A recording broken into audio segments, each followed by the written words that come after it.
dá. Aí um helicóptero sai daqui, vai, se quiser, eu puxo a minha máquina fotográfica e tem a cena do helicóptero aterrissando. Aqui em Recife com a urna. Porque eu resisto tudo. Toda eleição eu fotografo, eu tiro, é meu hobby. Aí é meu hobby pessoal. Se você quiser agora a eleição de vários anos, eu tenho todas elas fotografadas, porque é meu hobby. Então, a segurança das urnas é um tema que eu gosto e por isso eu escolhi para vir nesse horário para falar.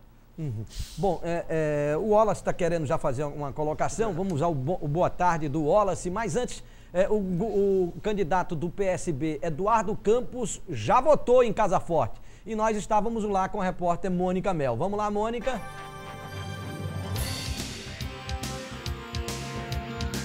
Demonstrações de apoio, confiança e muita expectativa na chegada do candidato ao governo Eduardo Campos ao seu local de votação. Diversos militantes, cabos eleitorais e eleitores o aguardavam em frente ao seu colégio eleitoral. Ele chegou acompanhado dos candidatos ao Senado Armando Monteiro e Humberto Costa, de sua esposa Renata Campos, de seus filhos e sua mãe, a candidata a deputada estadual Ana Reis. Com muita dificuldade em chegar à sua sessão eleitoral, ele cumprimentou eleitores que manifestaram sua admiração pelo candidato, que às vésperas do dia da votação tinha 80% das intenções de voto. Fizemos uma campanha que construiu uma ampla frente política e social, fizemos uma campanha que prestou contas à sociedade e falou do futuro de Pernambuco, como pode ser melhor o futuro de Pernambuco, o que é possível fazer, o que vamos fazer.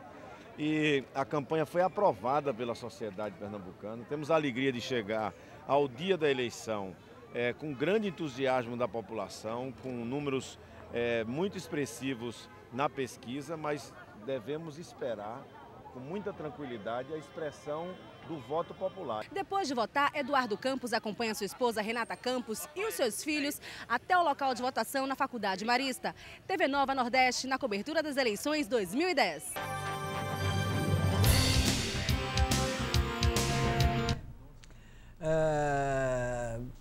Wallace, vamos lá, Wallace. Boa tarde a todos. Estou aqui no estúdio. Esse tema aí, Pedro, eu coloquei alguns apontamentos aqui em relação sobre essa evolução política mesmo das eleições daqui do Brasil, né? Então, de fato, nós temos uma história de fraude eleitoral na história do Brasil nas eleições. Eu tenho um relato de eleições que até no início, no século XX, defuntos votavam. Tinha também um grande, o chamado voto de cabresto, que era muito famoso. O pior aqui. Não é defunto votar, o pior é o camarada votar em cavalo, boi, né? Tudo, né? Aí você via como era manipulada, né? Isso aí. Então agora a gente tem uma evolução muito grande a ponto de dizer que a transparência, como foi dito agora, a transparência é algo que é uma característica marcante nesse processo eleitoral e a tecnologia utilizada pelas urnas favorece uma maior segurança do eleitor. O que eu acho interessante para esse momento, a gente discutir as eleições de ontem e de hoje, é a questão de como a tecnologia influencia para ter uma maior segurança no processo eleitoral, mas em compensação como ela pode fazer para que o eleitor ele se torne um elemento mais crítico na hora de escolher o voto, uma vez que você vê a organização das eleições relatando em todo momento que essa eleição é 100% segura, essa eleição você pode confiar, a fraude é praticamente zero. Entretanto, quem é nosso eleitor?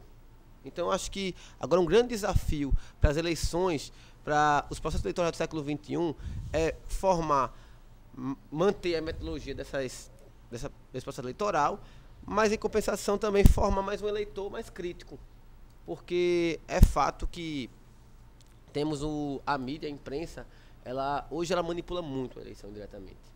Eu posso dizer isso, ela manipula muito. Então, se antes nós tínhamos os coronéis que manipulavam, hoje nós temos a imprensa.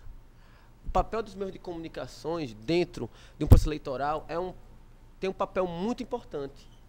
O jornalismo também, ele tem esse papel muito importante de estar realmente influenciando no comportamento eleitoral. Então, eu acho que é essa a grande colocação para que a evolução política do Brasil venha acontecendo mesmo e que nosso processo eleitoral seja realmente um dos mais seguros do Brasil.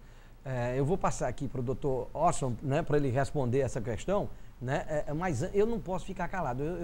Esse negócio da satanização da mídia é uma coisa que me dói profundamente. Eu estou que nem o Dr. Rocha aqui, né? Eu ando com a minha maquininha fotográfica também para lembrar, se não fosse a mídia nesse país, se hoje tem uma grande preocupação das coisas, né? Como é que nós não estaríamos? Né? Como nós não estivemos durante uma boa parte da história do Brasil, onde as pessoas não podiam falar, não podiam denunciar porque senão eram presas. Né? Hoje a mídia denuncia as coisas que estão erradas. O que não se pode é deixar os caras fazerem como quer. Isso é que não se pode fazer. Então esse negócio de demonizar mídia... bom, é errado fazer isso. O jornal tal fez, a televisão tal fez, mas se pode generalizar e botar tudo num pacote só, porque senão você acaba, né, descredenciando quem faz um trabalho realmente sério, um trabalho, né, voltado para melhorar as condições do nosso país. Doutor Ossi, pode falar, doutor. Antes doutor Ossi aqui, deixa eu ter uma informação que está chegando. Por exemplo, que a mídia, se não tivesse a mídia, não iríamos saber dessa notícia. Blog da Folha: após fazer carreata, Mendonça Filho é detido e levado ao TRE. Como é, rapaz? Após fazer carreata, Mendonça Filho é detido e levado... O ex-governador do estado? Isso, levado ao TRE. O presidente estadual do DEM e candidato a deputado federal, Mendonça Filho, foi detido por policiais após realizar uma carreata no bairro do Imbura. A legislação eleitoral proíbe que o ato seja feito no dia da eleição. O ex-governador de Pernambuco está sendo levado para a sede do Tribunal Regional Eleitoral. Isso é a mídia. Quer dizer que não pode carreata, quer dizer, o candidato vai votar e vai alguns carros atrás dele, não pode isso, doutor Ossi? Não sei como foi as condições. É comum, às vezes, os candidatos, não só esse como outros, vão votar e, por acaso, por coincidência, 50 carros vão atrás com bandeiras e com da mesma partidária, fundo partidário, e às vezes, por acaso, o candidato vai fora do carro. Entendeu? Então, caracterizando um total carreata. Não sei as condições dessa situação. Em outras eleições não foram só esses candidatos, mas outros também. E o que geralmente se faz é se desfaz a carreata. Ela foi permitida até ontem às 22 horas. Dia de hoje, a aglomeração é proibido. Então é muita coincidência, às vezes 50, 100 carros do mesmo partido estarem encaminhando, porque é o seguinte, ele deve estar indo para o local de votação dele. Ele, como candidato nato, ele pode vistoriar cada sessão eleitoral. Mas se ele vistoria com grande aglomeração, ele começa a infringir, que quem pode vistoriar é ele, e não os outros 100 seguidores, 200, 300. Então, eu não sei as condições. Não é que a mídia, às vezes, é satirizada, mas o que importa, às vezes, é a manchete.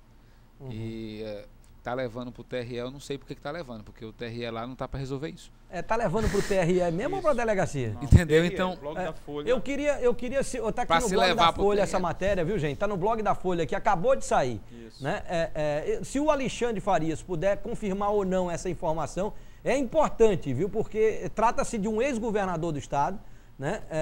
Presidente de um partido. O telefone da propaganda é 4009-9362. Se foi propaganda irregular, quem está indo é para esse setor, 4009-9362. Uhum. Bom, comentando sobre o que o Wallace falou. O Wallace, né? Isso. Defunto votar, achei interessante isso aí, que antigamente defunto votava. Não é só antigamente não, hoje também acontece isso. Já aconteceu na eleição passada, em que antigamente, agora não, você podia votar só com o título. E o título não tem foto.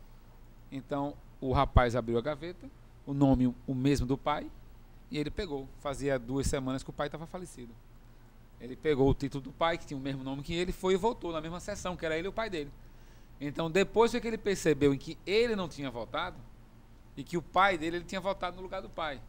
Então, isso acontece hoje. Isso foi na eleição de 2002, em Caruaru. Por isso que está se pedindo documento com foto, né? Exatamente. Uhum. Mas leve o título, porque o que está tendo mais problema lá agora, o que é porque as pessoas chegam, a escola mudou, houve reforma, sua sala, que era aquela, não é mais. Não sabe qual a sessão. Ele não sabe a sessão. Procura na identidade da tua sessão. Não tem. O título é importante? Porque ele agora vai procurar pelo número. Você não pode furar as filas para perguntar, vê se meu nome está aí no caderno.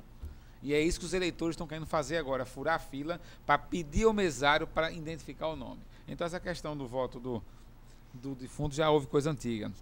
O voto consciente, aí sim, É uma questão que o TSE... Essa o senhor não fotografou o defunto votando? Não, Não, pode, não. Só se fosse por... Aí eu não poderia ter permitido ele fazer isso, né? A questão aqui levantada do voto consciente, uma bandeira defendida pela AMB e pelo TSE, eu não vi mais ninguém defendendo isso ao público, ter as condições que a AMB teve de fazer uma cartilha do voto consciente. Essa cartilha, salvo engano, eu tenho ela aqui? Tenho. Está aqui a cartilha do voto consciente, que foi feita pela própria AMB. Uma cartilha onde fala cartilha do eleitor. Então ela explica sobre a questão, que foi o TSE junto com a AMB que produziu. Eu não conheço nenhum partido que faça isso. Eu não conheço nenhum governo que faça isso. E entidades pequenas, às vezes, não tem tanta voz para chegar ao alcance de partidos que têm milhões em caixa e não buscam o voto consciente. Nessa hora ele busca só o eleitor, mas o voto consciente é uma bandeira bem interessante a ser defendida. Vamos ao boa tarde do Erivaldo Júnior, mas antes do boa tarde, Antônio, tem informação chegando aí, Antônio? Tem, e é falando sobre as tecnologias novas, que são as urnas eletrônicas biométricas. Está sendo acontecendo em Itamaracá sem nenhum problema, diz o Pernambuco.com. Em Itamaracá, no litoral norte de Pernambuco, uma das cidades onde acontece pela primeira vez a votação biométrica, a situação é tranquila. Na Escola Estadual Senador Paulo Pessoa Guerra, os eleitores não estão enfrentando dificuldades com a nova forma de votar, que substitui a identificação através de documentos pela impressão digital do eleitor. O estado tem 204 urnas biométricas na cidade de Itamaracá, Itapissuma, Tamandaré e Rio Formoso.